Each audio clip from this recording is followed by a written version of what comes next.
ಎಲ್ಲರಿಗೂ ನಮಸ್ಕಾರಗಳು. ನನ್ನ ಹೆಸರು ಕೀರ್ತಿಗೌಡ. ಕೆಎಲ್ಇ ಸಂಸ್ಥೆಯ BEd ಕಾಲೇಜ್ನ ದ್ವಿತೀಯ ವರ್ಷದ ವಿದ್ಯಾರ್ಥಿನಿ. ಇವತ್ತು ನಾವು ಸಹಕಾರ ಕಲಿಕೆಯ ಬಗ್ಗೆ ತಿಳಿದುಕೊಳ್ಳೋಣ. ಸಹಕಾರ ಕಲಿಕೆ, ಕೋಆಪರೇಟಿವ್ ಲರ್ನಿಂಗ್. ಸಹಕಾರ ಕಲಿಕೆಯು ಒಂದು ತರಗತಿಯಲ್ಲಿನ ಎಲ್ಲ ರೀತಿಯ ಮಕ್ಕಳ ಕಲಿಕೆಗೆ ಪೂರಕವಾದ ವಿಧಾನ.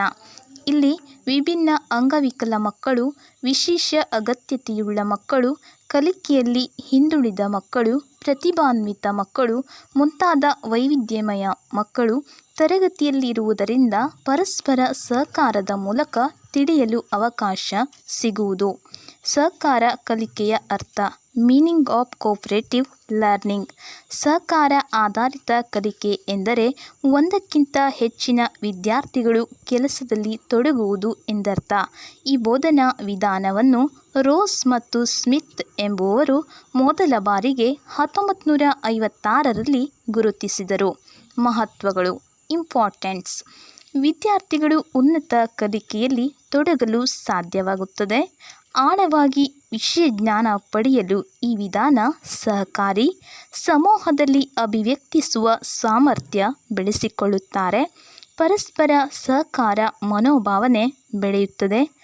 ಸಮಸ್ಯೆಯ ನೈಜತೆ ಅರಿವಾಗುತ್ತದೆ. ವೈಯಕ್ತಿಕ ಹೊಣೆಗಾರಿಕೆ ಸಾಮರ್ಥ್ಯ ಬೆಳೆಯುತ್ತದೆ. ಸಹಕಾರಯುತ ಕಲಿಕಾ ತಂತ್ರಗಳು. Cooperative learning strategies. ಗುಂಪು ಆಲೋಚನಾ ವಿನಿಮಯ. Think pair share.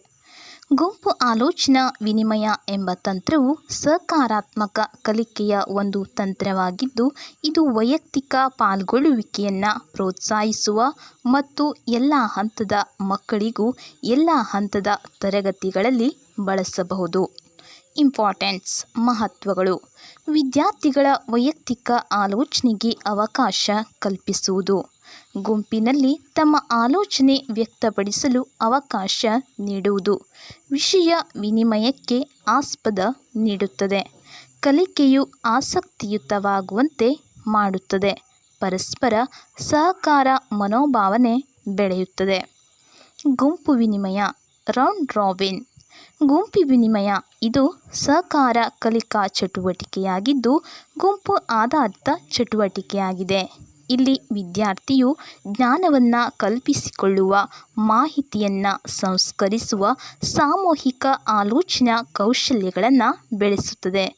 ವಿದ್ಯಾರ್ಥಿಗಳಲ್ಲಿ ಪರಸ್ಪರ ಸಹಕಾರ ಮತ್ತು ಅರಿವನ್ನು ಹೊಂದುವಂತೆ ಮಾಡುವುದು. ಮಹತ್ವಗಳು. ಇಂಪಾರ್ಟೆನ್ಸ್. ವಿದ್ಯಾರ್ಥಿಗಳ ಸಮಸ್ಯೆ ಬಿಡಿಸಲು ಒಟ್ಟಿಗೆ ಕೆಲಸ ಮಾಡುವರು. ಇದರಿಂದ ಪಾಠವು ಯಶಸ್ವಿಗೊಳ್ಳುತ್ತದೆ. ವಿದ್ಯಾರ್ಥಿಗಳು ಸಾಮಾಜಿಕ ಪ್ರವೃತ್ತಿಯನ್ನು ಬೆಳೆಸಿಕೊಳ್ಳುವರು. ಹೊಸ ಕಲ್ಪನೆ ಹಾಗೂ ಅನುಭವಗಳನ್ನು ಇತರರಿಂದ ಕಲಿಯಲು ಅವಕಾಶ ಕಡಿಮೆ ಕಾಲದಲ್ಲಿ ಸಮಾನ ಕ್ಲಿಷ್ಟತೆಯನ್ನು ಪರಿಗಣಿಸುತ್ತದೆ. ಪಿಸುಮಾತಿನ ಅಧಿವೇಶನ. Buzz groups. ಪಿಸುಮಾತಿನ ಅಧಿವೇಶನ ಚಟುವಟಿಕೆಯು ಒಂದು ಸಹಕಾರಾತ್ಮಕ ಕಲಿಕಾ ಚಟುವಟಿಕೆಯಾಗಿದ್ದು, ಗುಂಪು ಆಧಾರಿತ ಚಟುವಟಿಕೆಯಾಗಿದೆ. ಇಲ್ಲಿ ವಿದ್ಯಾರ್ಥಿಯು ತಮ್ಮ ಆಲೋಚನಾ ಶಕ್ತಿ, ನಿರ್ಧಾರ ಕೈಗೊಳ್ಳುವ ಮನೋಭಾವವನ್ನು ಬೆಳೆಸಿಕೊಳ್ಳುವರು. ಗುಂಪು ರಚನಾ ವಿಧಾನ. ವಿದ್ಯಾರ್ಥಿಗಳು ಗುಂಪು ರಚಿಸುವುದು. ಎಲ್ಲ ಗುಂಪಿನ ಸದಸ್ಯರಿಗೆ ಒಂದೇ ರೀತಿಯ ವಿಷಯ ಜ್ಞಾನ ನೀಡುವುದು. ಆ ಗುಂಪಿನ ಪ್ರತಿಯೊಬ್ಬ ವಿದ್ಯಾರ್ಥಿ ತನ್ನ ಆಲೋಚನೆ ಮತ್ತು ಸಿದ್ಧಾಂತವನ್ನು ವ್ಯಕ್ತಪಡಿಸುವುದಾಗಿದೆ. ವಿದ್ಯಾರ್ಥಿಗಳಿಗೆ ವೈಯಕ್ತಿಕವಾಗಿ ತಮ್ಮ ಆಲೋಚನೆ ವ್ಯಕ್ತಪಡಿಸಲು ಅವಕಾಶ ಕಲ್ಪಿಸುವುದು. ಆ ಮೂಲಕ ಒಂದು ವಿಷಯಕ್ಕೆ ಸಂಬಂಧಿಸಿದಂತೆ ವೈವಿಧ್ಯಮಯ ಅನುಭವ ಹೇಳಿಕೊಳ್ಳುವರು. ಗುಂಪು ಆಧಾರಿತ ಕಲಿಕೆಯಿಂದ ವಿದ್ಯಾರ್ಥಿಗಳಿಗೆ ಹೆಚ್ಚಿನ ಲಾಭ ದೊರೆಯುವುದು. ಇಲ್ಲಿ ಪರಸ್ಪರ ಒಬ್ಬರನ್ನೊಬ್ಬರು ಅವಲಂಬಿಸಿ ಕಲಿಕೆಯಲ್ಲಿ ತೊಡಗುವುದರಿಂದ ಕಲಿಕೆ ಸುಲಭ ಮತ್ತು ಪರಿಣಾಮಕಾರಿಯಾಗುತ್ತದೆ. ಇಲ್ಲಿ ವಿದ್ಯಾರ್ಥಿಗಳು ಗುಂಪಿನಲ್ಲಿ ಕಾರ್ಯನಿರ್ವಹಿಸುವರು. ಚಟುವಟಿಕೆ ಆಧಾರಿತವಾಗಿ ಗುಂಪುಗಳನ್ನು ರಚಿಸಲಾಗುತ್ತದೆ.